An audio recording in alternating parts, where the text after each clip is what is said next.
ஓம் நமச்சிவாய. சிவாய நமக. ஓம் நமச்சிவாய. நீ எதற்காக உன்னுடைய இழப்பை நினைத்து வருந்தி கொண்டிருக்கிறாய்? உன்னுடைய இழப்பு என்பது மிக பெரியதுதான். அதனால் வருத்தப்பட்டு கொண்டிருந்தால் எல்லாம் சரியாகிவிடுமா? உனக்கு துணையாக உன் அப்பன் ஈசன் நான் இருக்கிறேனே. என் மீது உனக்கு பயம் இல்லையா? நான் எல்லாவற்றையுமே பார்த்து கொள்கிறேன். எத்தனை முறை சொன்னாலும் இப்படியே வருத்தப்பட்டு கொண்டிருப்பதால் உனக்கு என்ன கிடைக்கப் போகிறது? நீ எழுந்து மேலே வா. உனக்கு துணையாக நான் இருக்கிறேன். நீ இன்னும் உன் இழப்பை நினைத்தே வருந்து கொண்டிருக்கிறாய். உன் இழப்பு என்பது மிக பெரியதுதான். ஆனால் அதற்காக அதையே நினைத்து கொண்டிருக்காதே. உன்னிடம் இருந்து போன எந்த பொருளுக்காகவும் நீ வருந்தாதே. என்றோ ஒரு நாள் அது உன்னை விட்டு போகத்தான் போகிறது. அல்ல, நீ அதை விட்டு போகத்தான் வேண்டும். இந்த உலகில் எதுவுமே நிரந்தரம் கிடையாது. அது கடவுளாக இருந்தாலும் சரி, கடவுள் மனித ரூபத்தில் வந்தாரும் அவளும் ஒரு நாள் போகத்தான் போகிறார்கள். அதனால் யாரும் இங்கே நிரந்தரம் கிடையாது. ராஜாக்கள் நிச்சயம் கூலிகளாக ஆவார்கள், கூலிகள் ராஜாக்கள் ஆவார்கள்.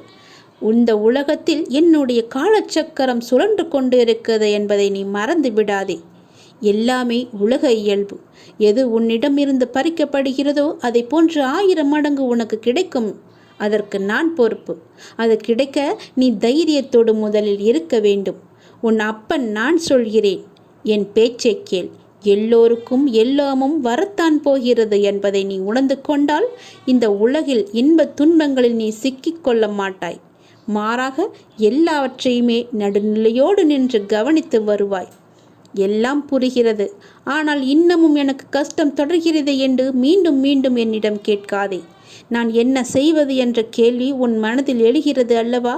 அதை இன்றோடு அடியோடு அழைத்து விடு. ஒருவேளை நீ தொடர்ந்து துன்பத்தையே அனுபவிக்க நேர்ந்தாலும் இதுவும் அப்பனின் அனுகிரகம் என்று நினைத்துக்கொள். அந்த சிவனன்றி எதுவுமே அசையாது என்பதை நீ புரிந்து கொள்.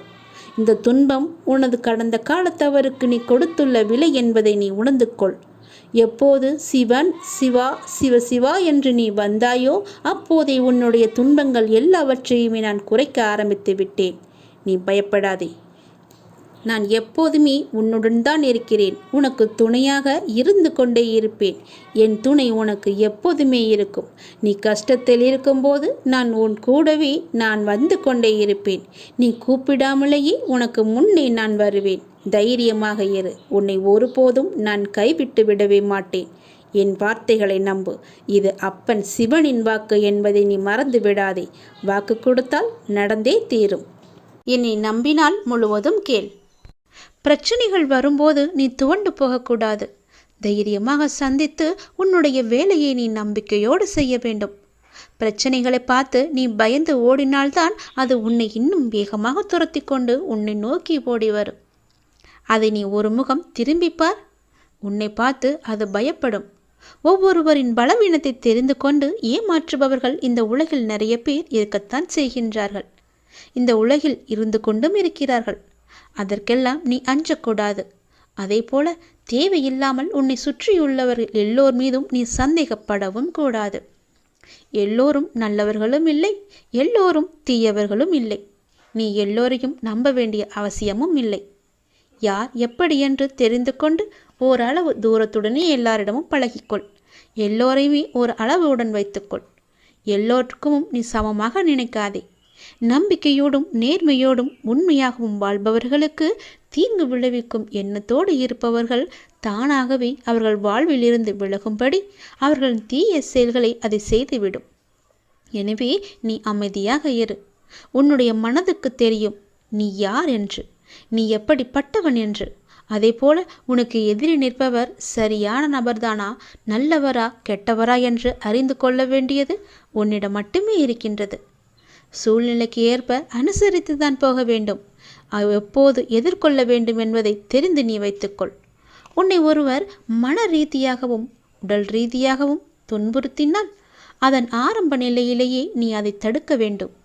இல்லாவிட்டால் பேரிழப்பிற்கு அதுவே வழிவகுத்துவிடும். யார் எது சொன்னாலும் நீ நம்பி விடாதே.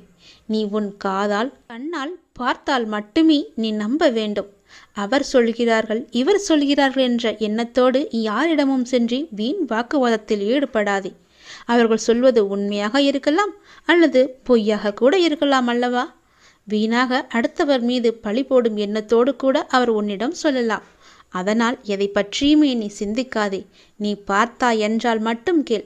நீ கேட்டாய் என்றால் மட்டுமே அதில் நீ விளக்கம் தேர்த்துக்கொள். அப்படி அது உனக்கு பெரிதாக இல்லை என்றால் அதை அப்படியே விட்டுவிடு. எதை பற்றியுமே சிந்திக்காதே. கடவுள் இருக்கிறார், எல்லாவற்றையுமே பார்த்து கொள்வார் என்ற நம்பிக்கையோடு அதை விட்டு நீ தூரமாக போய்விடு. அதை பற்றிய சிந்தனையே உனக்கு வரக்கூடாது. எதற்கும் நீ கவலை கொள்ளாதே. இந்த நிலை கூடிய விரைவாகவே மாறும். நிச்சயமாக நல்ல ஆரோக்கியத்துடன் எல்லா செல்வ வளங்களையும் பெற்று சிறப்பாகவே, மகிழ்ச்சியாகவே, சந்தோஷமாகவே உன்னுடைய வாழ்க்கையை நீ வாழப்போகின்றாய். அதற்கான காலகட்டத்தை எல்லாம் நீ நெருங்கிவிட்டாய். இனி உன்னுடைய வாழ்வு நல்லதாகவே இருக்கப் போகிறது, நன்மையாகவே இருக்கப் போகிறது.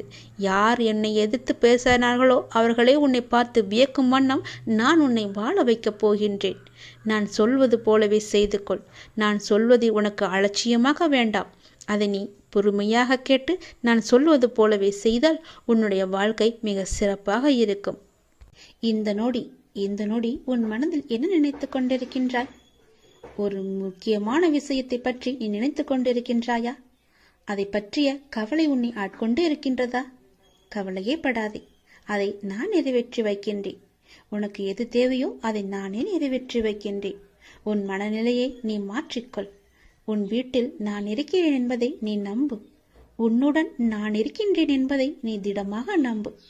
என் மீதான நம்பிக்கையை இன்னும் நீ அதிகப்படுத்திக்கொள். இதோடு நீ நினைப்பது நிச்சயம் நடக்கும். அனைத்தையும் என்னிடம் சமர்ப்பித்துவிட்டு நீ மௌனமாக நிம்மதியாக இரு. நிதானமாக இருக்க கற்றுக்கொள். உன் வேண்டுதலை நான் நிறைவேற்றி காமிக்கின்றேன். ஏனென்றால் உனக்கான நல்ல நேரம் துவங்கிவிட்டது. இனி உன் வாழ்வில் சந்தோஷம் மட்டுமே இருக்கப் போகின்றது. உன்னுடைய வாழ்க்கையானது ஒளிமயமாக மாறப்போகின்றது. நீ என்னிடம் கேட்டது கிடைக்கும் நேரம் இது. நீ என்னை பற்றி நினைத்து கொண்டிருக்கும் வேளையில் நீ நினைத்ததை நான் நிறைவேற்றி தரப்போகிறேன். இந்த அப்பா உனக்கு ஆசி வழங்க போகிறேன். நீ எதிர்பார்த்தது போலவே விரைவாகவே ஒரு நல்ல செய்தி உன்னை தேடி வரப்போகிறது. நீ இழந்ததையெல்லாம் மீண்டும் பெறப்போகின்றாய். எதற்கும் நீ கலங்க வேண்டிய அவசியம் இனி இருக்கவே இருக்காது. என் உதவி வேண்டி நீ எப்போது என்னை நாடி வந்தாயோ அடுத்த நிமிடமே உனக்கு என் உதவியை நான் செய்ய ஆரம்பித்து விட்டேன். நம்முடைய கர்மாவை நாம் தான் உருவாக்குகிறோம். அதை நீ முதலில் புரிந்து கொள். அதாவது நம்முடைய எண்ணங்களால், நாம் பேசுகின்ற சொற்களால், நாம் செய்கின்ற செயல்களால். அதனால் எப்போதுமே நிதானத்தை மட்டும் நீ கடைபிடித்து வா. பேசும்போது நிதானமாக பேசு. பேசும்போது ஒரு முறைக்கு பல முறை யோசித்த பிறகு பேசு. நீ செய்கின்ற செயல்கள் இது சரியா, தவறா, நல்லதா, கெட்டதா என ஆராய்ந்து பார். அதற்கு பிறகே அதை செயல்பட நீ முயற்சி செய். நீ எப்பொழுதும் ஆனந்தமாகவே இருப்பாய். அற்புதங்களை நீ பெற்றுக்கொண்டே இருப்பாய். நீ என்று மனம் நொந்து கண்ணீர் விட ஆரம்பித்தாயோ அந்த நொடியே உனக்காக நான் உனக்குள்ளே இறங்கிவிட்டேன். இனி கவலையே இல்லை. என் குழந்தை தைரியமாக இருக்க வேண்டும். உனக்காக உன்னுடைய அப்பா நான் இருக்கும்போது இனி உன் கண்களிலிருந்து கண்ணீர் வரக்கூடாது. நான் உனக்கு செய்ய போகும் நல்லதுகளை, ஒன்றின் பின் ஒன்றாக வரும் நல்ல செய்திகளை கேட்டு நல்லதுகளை நினைத்து உன் கண்ணிலிருந்து ஆனந்த கண்ணீர் மட்டுமே வர வேண்டும். அதை நான் பார்த்து சந்தோஷம் அடைய வேண்டும். இல்லை என்று கேட்பவன் பிச்சைக்காரனாகின்றான். இருந்தும் தர மறுப்பவன் பிச்சைக்கு காரணமாகின்றான். அதனால் நீ பிச்சைக்கு காரணமாக இருக்காதே. இல்லை என்று தேடி வருபவர் உன்னிடம் இருக்கும் என்ற எண்ணத்தில் தானே வருகிறார். அப்படியென்றால் கடவுளிடம் தானே எல்லாம் இருக்கும். நீ அவருக்கு கடவுளாக தெரிவாய். இல்லை என்று சொல்லாமல் கொடுத்து விடு. உன்னுடைய காரியங்கள் அனைத்தும் வெற்றி பெறும். உன் துயரங்கள், உன்னுடைய வியாதிகள், உன் கடன் சுமைகள் அனைத்தும் உன்னை விட்டு விலகப் போகின்றது. கூடிய விரைவில் நீ விரும்பும் எண்ணங்கள் நிறைவேறப் போகிறது. செல்வம் பெருகப் போகிறது. உனது வளர்ச்சியையும் நீ மகிழ்ச்சியாக இருப்பதையும் பார்ப்பதற்கு நான் உன்னோடு உன் வீட்டிற்கே வரப்போகின்றேன். துயரங்களின் தாக்கத்தை தாங்க முடியவில்லை என்று புலம்பிக் கொண்டிருக்கின்றாய். உன் பாரதத்தின் பெரும் பகுதியை நான் சுமந்து கொண்டிருக்கின்றேன். உன்னை நான் எந்த நேரத்திலுமே கைவிட எண்ணியதே கிடையாது. உனக்காக நிழலாக என்றும் உனக்காக நீ செல்லும் இடமெல்லாம் ஏதாவது ஒரு ரூபத்தில் நான் உன்னை துணையாக வந்து காப்பாற்றிக் கொண்டே இருக்கின்றேன். மனதையும் வாக்கையும் செயலையும் ஒருமுகப்படுத்தி நேர்மையாகவும் உள்ளபூர்வமாகவும் நீ செயல்படுத்த பழகிக்கொள். அவ்வாறு நீ உன் வாழ்வில் செயல்பட துவங்கினால் உன்னுடைய துக்கங்கள் அனைத்துமே ஒரு முடிவுக்கு வந்துவிடும். அனைத்து துன்பங்களும் விலகிவிடும். உன் வாழ்க்கையில் என்ன நடந்தாலும் உனது நன்மைக்காக மட்டுமே நான் நடத்துகிறேன் என்பதை நீ நம்பு. என் குழந்தையாக நீ எதற்கும் எப்போதும் யாருக்காகவும் நீ பயப்பட வேண்டாம். எல்லாமே நீ விரும்பியது போலவே நல்லதாகவே நடக்கும். இது உன் அம்மாவாக, அப்பாவாக, உன் குருவாக என்னுடைய சத்திய வாக்கு. இது எல்லா மங்களங்களும் உனக்கு விளையப் போகின்றது. எந்த ஒரு சூழ்நிலையிலும் நீ கவலை மட்டும் நீ படக்கூடாது. எதிர்மறை எண்ணத்தை உன் மனதிற்குள்ளே கொண்டு வரக்கூடாது. எப்போதும் நீயும் உன் வீடும் நேர்மறையாகவே எப்பொழுதும் சூழ்ந்து இருக்கட்டும். நேர்மறையை மட்டுமே உனக்குள்ளும் உன் வீட்டிற்குள்ளும் கொண்டு வா. தன்னை நாடி வருபவரிடம் எந்த வித்தியாசங்களையும் நான் ஏற்ற இறக்கங்களையும் நான் பார்க்க மாட்டேன். தன் சன்னதியை அடைந்து கண்மூடி நம்பிக்கையுடன் பிரார்த்தனை செய்பவர்கள் மேல் தன்னுடைய பேரருளை நான் வியாபிக்க செய்கின்றேன். இன்றைய தினம் என்னுடைய பேரருளை நீ பெற்று வாழ்வாங்கு வாழப்போகின்றாய். சந்தோஷங்கள் பொங்க நான் உன்னை ஆசீர்வதிக்கின்றேன். என்னை சரணாகதி அடைந்தவர்கள் துன்பத்தில் விழும் தருவாயில் கூட அவரது கை கொடுத்து நான் தூக்கி விடுகிறேன். கைபிடித்து எழுந்து என்னிடம் வந்து விட்டால் போதும், நான் அவர்களை பார்த்துக் கொள்வேன். நிச்சயம் உன்னுடைய எதிர்காலம் மிக சிறப்பானதாக மாற்றித்தர நான் உனக்கு சத்திய வாக்கு தருகிறேன். கடந்த காலத்தை நீ கடந்து வந்தால்தான் எதிர்காலம் உனக்கு கைகூடி வரும். நடந்து முடிந்தது அனைத்துமே பாடம். அதை மீண்டும் மீண்டும் நினைத்து கொண்டிருந்தால் கண்முன் இருக்கும் வாய்ப்பும் கண்ணுக்கு தெரியாது போய்விடும். நல்லதை செய், உனக்கு நல்லதே நடக்கும். இந்த அப்பன் எப்போதுமே உனக்காக மட்டுமே இருக்கின்றேன். உன் நல்லதுக்காகவே நான் வாழ்ந்து கொண்டிருக்கின்றேன். உனக்கு நல்லது செய்யவே உனக்கு துணை புரிந்து கொண்டிருக்கிறேன். எல்லாவற்றிலும் நீ ஜெயிக்க என்னுடைய ஆசைகளையும் எப்போதும் நான் உனக்கு வழங்கி கொண்டே இருப்பேன். நல்லது நடக்கும். நாம் எல்லோருமே தவறு செய்கின்றோம் தான். ஏதோ விதத்தில் தெரிந்தும் செய்கிறோம், தெரியாமலும் செய்கிறோம். அறிந்து செய்வதுதான் பெரும் பாவம். அறியாமல் செய்வது கூட பாவத்தில் ஏற்றுக்கொள்ளப்படாது. தவறு செய்வது எளிது. ஆனால் அதை திருத்திக் கொள்வது, திருத்தி அதே பெயருடன் நல்ல பெயருடன் வாழ்வது என்பது மிகவுமே கடினம்.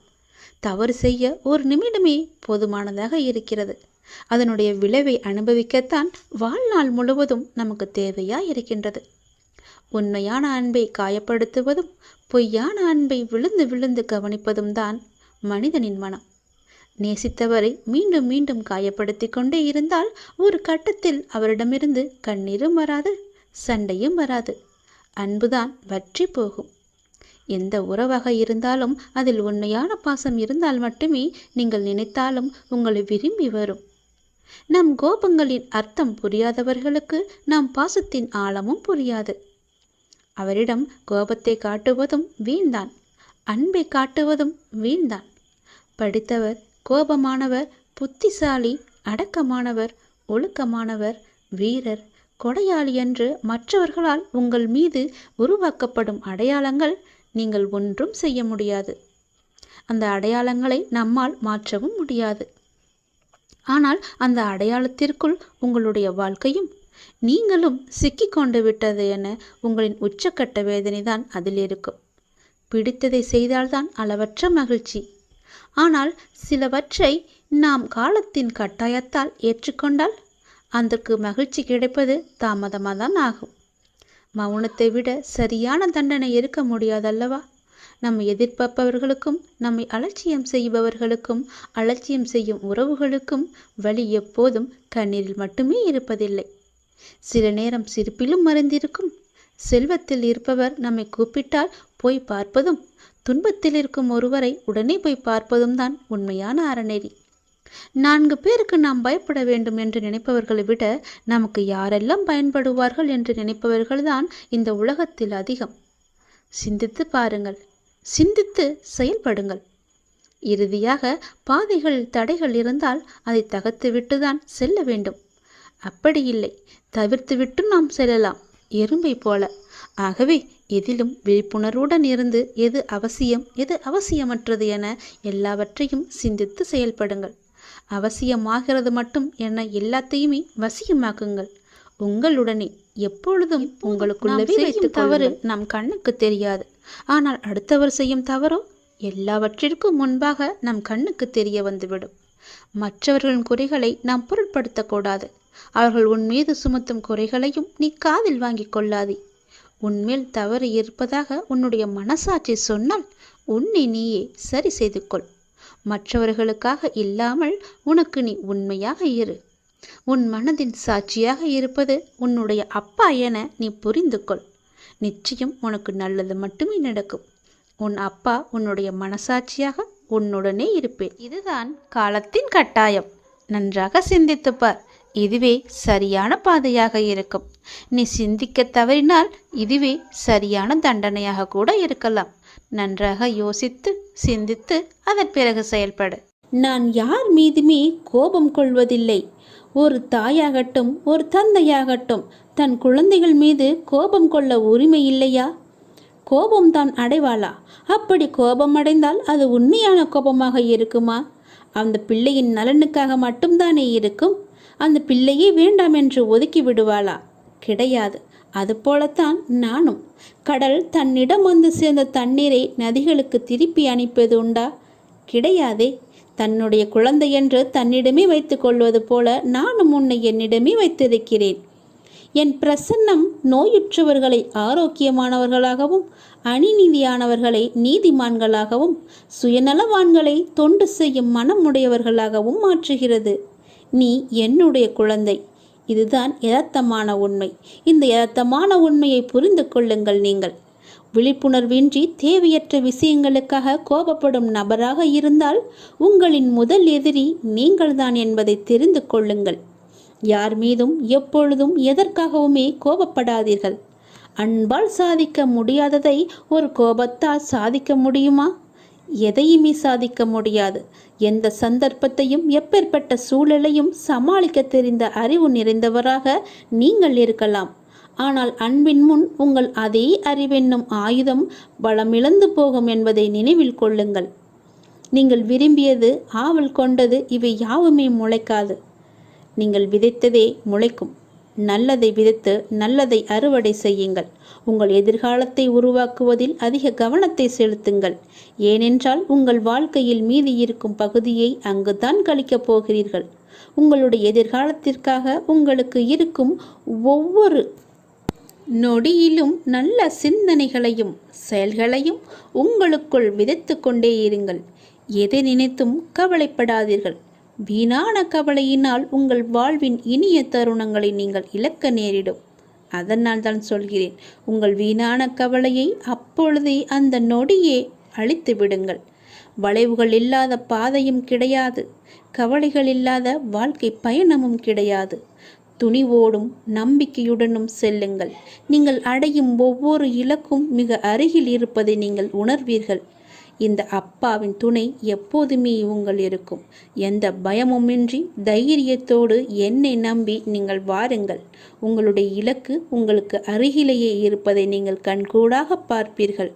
எந்த ஒரு தடங்களுமின்றி உங்களுக்கான வெற்றி இலக்கை நிச்சயமாகவே எளிதாகவே நீங்கள் கைப்பற்றி விடலாம். வீணான கவலையிலிருந்து உடனே வெளிவர பாருங்கள். வீணான கவலை வீணாக நிம்மதியை கெடுத்துவிடும். மகிழ்ச்சியை தர என்னை சரணடையுங்கள். ஒரு செயலை தொடர்ந்து செய்து கொண்டு இருப்பவன் அனுபவங்களை பெறுகிறான். சிறு துளியாய் தொடங்கி காற்றாற்று வெள்ளமாய் மாறுவது தொடர் முயற்சியால்தான். வெற்றி பெறும் வரை பொறுமையுடன் செயலில் இருந்தால் நிச்சயமாகவே வெற்றி கிடைக்கும். கதவை தட்ட சந்தர்ப்பம் கிடைத்தால் தட்டிவிடுங்கள். கதவை தட்டாத காரணத்தால் எத்தனையோ வாய்ப்புகள் உங்களை அறியாமலேயே நீங்கள் விட்டிருக்கலாம். இழந்தும் இருப்பீர்கள். தோல்வி நேர்ந்து விடுமோ என்ற பயத்தில் எதுவும் சாத்தியமாகாது. நம்மால் முடியாது என்று எண்ணி ஆரம்பத்திலேயே நீங்கள் ஒதுங்கி விடாதீர்கள். ஏனென்றால் இந்த உலகில் சாத்தியமில்லாதது என்று எதுவுமே இல்லை. சாத்தியம் இல்லாதது எதுவுமே இல்லை என்று நம்பி தொடர்ந்து முயற்சி செய்கின்றவர்கள்தான் பல்வேறு கண்டுபிடிப்புகளையும் சாதனைகளையும் செய்து இறுதியில் தங்கள் வாழ்க்கையில் வெற்றி கண்டுள்ளனர். நம்பிக்கையும் முயற்சியுமே திருவினையாக்கும் என்பதை ஒருபோதுமே நீங்கள் மறந்து விடாதீர்கள்.